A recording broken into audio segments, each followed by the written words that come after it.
Ciao, buongiorno. Another day, another life. So for today's video, i-review na natin ay Filipino foods dito sa Italy. Gusto ko lang i-share sa inyo kung ano yung lasa, kung katulad ba sa Pinas, presyo, saka sulit ba. Ganun. Meron tayong tatlong pagkain na pinili dito. Iyon ay ang guys, turon. Haba ng turon nila.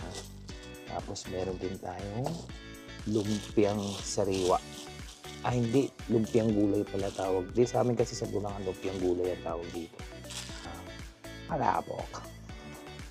Actually, bagong luto siya guys. Mainit pa siya. Tapos, syempre, wala namang kalamansi dito. Kaya, lemone. Or lemon yung ano niya. Pagpaasin niya. So, dami niyang toppings. Tingnan mo naman.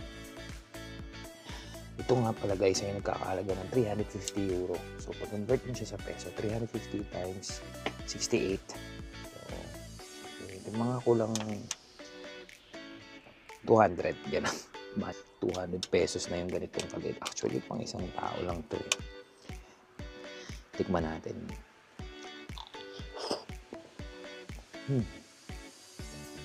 Sa 350. Kasi dito naman actually, ang 350 kasi dito, hindi mo siya ganun kamahal.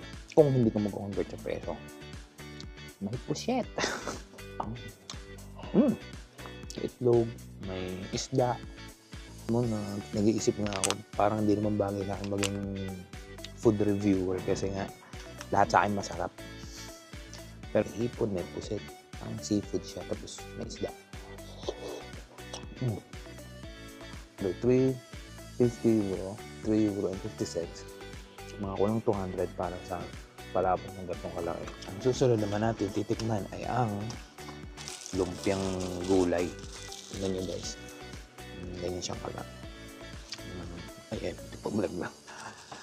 Pinalagyan ko na siya ng suka.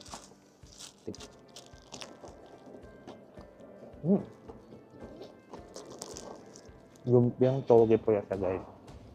Ang sarap. Sarap. Sakto yung suka ni nanay. Alam mo yung maasim na matamis. 150. 1 euro and 50 cents. So, mga kulang 80 pesos. 80 pesos na itong ganito sa atin. 80 pesos, ano naman bibili mo yan? Mga 4-5. Try naman natin yung turon. Ito nga ba ng turon? Mga sandangkal. Ito piso. Or dito kasi 1 euro. So, 68 pesos. Sa atin yung 68 pesos, 6 na turon na yun, or 12 pa nga kasi 5 piso lang sa iba. Try natin kung masarap siya, kung sulit yung piso mo.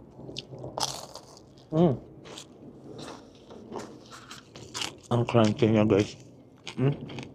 Naririnig niyo ba yung ano? Craving satisfied. Ang sarap nito. Piso, 150, 350. So, 6 euro para sa lahat. So, 6 euro, 6 times 68. Kano yan? Ayun, ang hirap mag-convert. Kayo na bahala. Basta yun yung nakain ko. Kayo na bahala mag-convert sa Pinas. Thank you for watching, guys. For another day, another life. Stay tuned and please subscribe for my next food review videos. Ciao! Arrivederci.